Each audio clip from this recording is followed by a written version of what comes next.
So friends, we have started with the different stages of anesthesia. In that we have seen two stages, that is stage 1, stage of analgesia and amnesia. Second was stage of delirium. Now the third is stage of surgical anesthesia. In this stage, all the operations or major surgeries can be carried. Therefore, this stage is known as surgical anesthesia. Actually, this surgical anesthesia is having the four planes. We will describe the plane by considering respiration, blood pressure, reflex activity, muscle relaxation, and the pupils.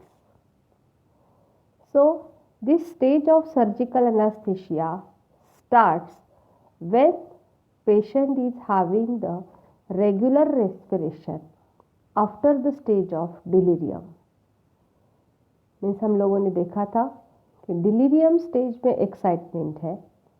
Excitement के वजह से patient के heart beat बढ़ सकते हैं, respiration rate बढ़ सकता है, और ये सब जब नॉर्मल होने लगता है तब stage of surgical anaesthesia get start. So in that we will see one by one. Plane 1, full deep regular and thoraco-abdominal. Thoraco-abdominal means chest और एब्डोमिनल एरिया में हम लोग फील कर सकते हैं respiration. Decrease the rate of respiration, जो normal था वो रेट अब डिक्रीज हो जाता है. Heart rate is normal, blood pressure decreases. Reflex activity means patient का response. Loss of pharyngeal reflexes, pharyngeal reflexes जो है वो ख़त्म हो जाते हैं, स्टॉप हो जाते हैं. And muscle relaxation is incomplete means muscles पूरी तरह से रिलैक्स नहीं होते हैं. Pupils are normal, roving. Eyeball, eyeball जो है वो मूविंग है मीन्स वो मूवमेंट दिखाता है. Second is the plane 2. Again there is decrease the rate of respiration, low amplitude of respiration means जो ग्राफ है वो छोटा छोटा होता जाता है. एम्पलीट्यूड मीन्स उस ग्राफ की height. Again heart rate is normal, plane 1 में भी नॉर्मल था. ब्लड प्रेशर प्लेन 1 में डिक्रीज हुआ था, प्लेन 2 में अगेन इट्स डिक्रीजेस. जो फेरिंजियल रिफ्लेक्सेस लॉस हो गए थे, अब यहाँ पे लैरिंजियल रिफ्लेक्सेस, लैरिंग्स का जो रिफ्लेक्स है वो लॉस हो जाता है. Loss of skin incision reflex, skin को भी अगर आप उनको इंजेक्शन देते हो, टच करते हो तो उनको ध्यान में नहीं आएगा. Muscle relaxation is adequate means sufficient है, पूरी तरह से रिलैक्स्ड भी नहीं है और इनकम्प्लीट रिलैक्सेशन भी नहीं है. जो आईबॉल्स रोविंग थे, now that eyeballs become fixed and eyelid reflexes lost. Eyelid जो है वो पूरी तरह से लॉस हो जाती है मीन्स अगर अपन उसको ओपन करेंगे तो ओपन होगी, और अगर बाहर से कोई पर्सन उसको ओपन करता है तो ओपन होगी, नहीं तो क्लोज रहेगी. Now the plane 3, still decrease the rate of respiration, respiration only abdominal means respiration वापस डिक्रीज हो जाता है. जो थोरैको एब्डोमिनल था वो अब सिर्फ एब्डोमिनल रीजन में दिखेगा. ब्लड प्रेशर जो है वो अब बहुत ज़्यादा कम हो जाता है means hypotension. All the reflexes are now lost, सभी रिफ्लेक्सेस लॉस्ट है. Muscle relaxation is complete, muscle relaxation है वो पूरी तरह से रिलैक्स्ड है, मीन्स अब उनमें कोई भी कॉन्ट्रैक्शन नहीं है। And pupil is the dilated one, pupil का जो साइज है वो डायलेट हो जाता है। Plane 4 is the paralysis of respiration, means अब रेस्पिरेशन जो है पैरालाइज हो जाता है।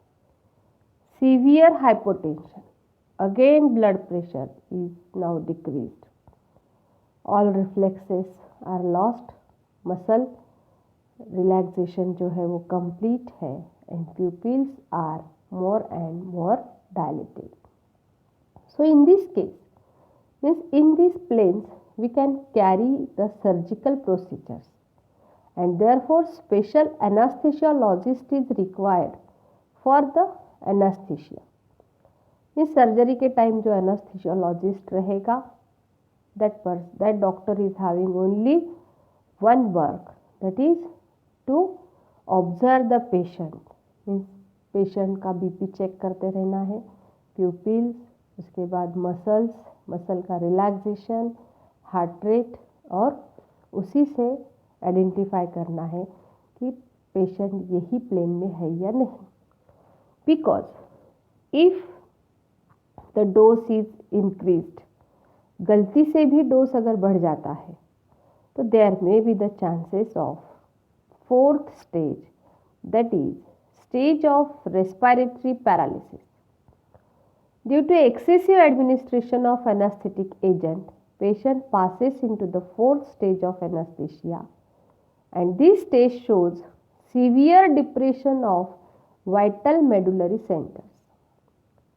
मीन्स बाकी के जो है हार्ट रेट बहुत कम हो जाता है, बीपी भी बहुत कम हो जाता है, रेस्पिरेशन नियर अबाउट स्टॉप है या बहुत कम है, तो उसके बाद की जो स्टेज है वो मेडुलरी सेंटर्स जो है वो भी डिप्रेस हो जाते हैं। Complete respiratory arrest occurs due to the paralysis of intercostal muscles and diaphragm. As we know, for the respiration there is the movement of diaphragm. Diaphragm के मूवमेंट के वजह से रेस्पिरेशन होता है, लेकिन यहाँ पे डायफ्रैगम के ही मसल्स रिलैक्स्ड है, means diaphragm is not able to work and therefore there is the paralysis of respiration and there is vasomotor collapse which may finally lead to the death or coma।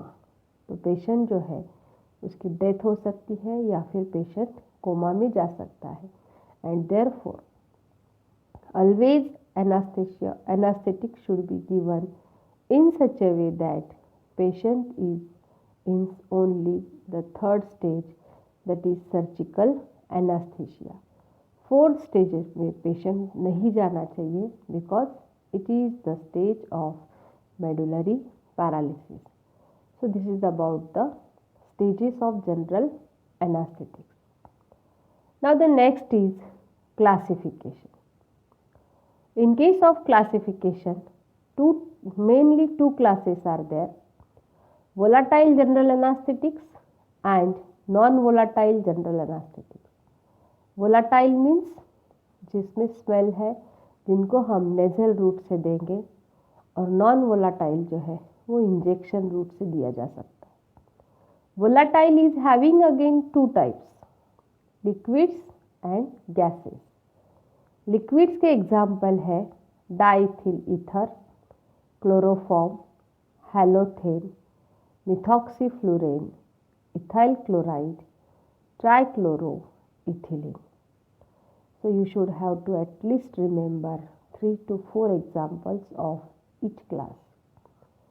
So liquid के आप ये 3 जो पहले examples है वो भी ध्यान में रख सकते हैं because these are very important, that is diethyl ether, chloroform and halothane। Next is the gases, nitrous oxide, ethylene and cyclopropane।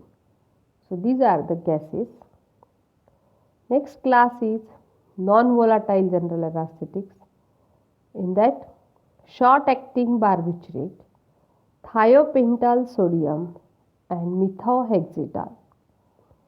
And non barbiturates में एग्जाम्पल है propanidid, ketamine, etomidate. So you have to remember at least one example from each class. So this is the classification of general anesthetics. Means in general anesthetics what we have studied: definition, then stages of anesthesia, and third is the classification of general anesthetics.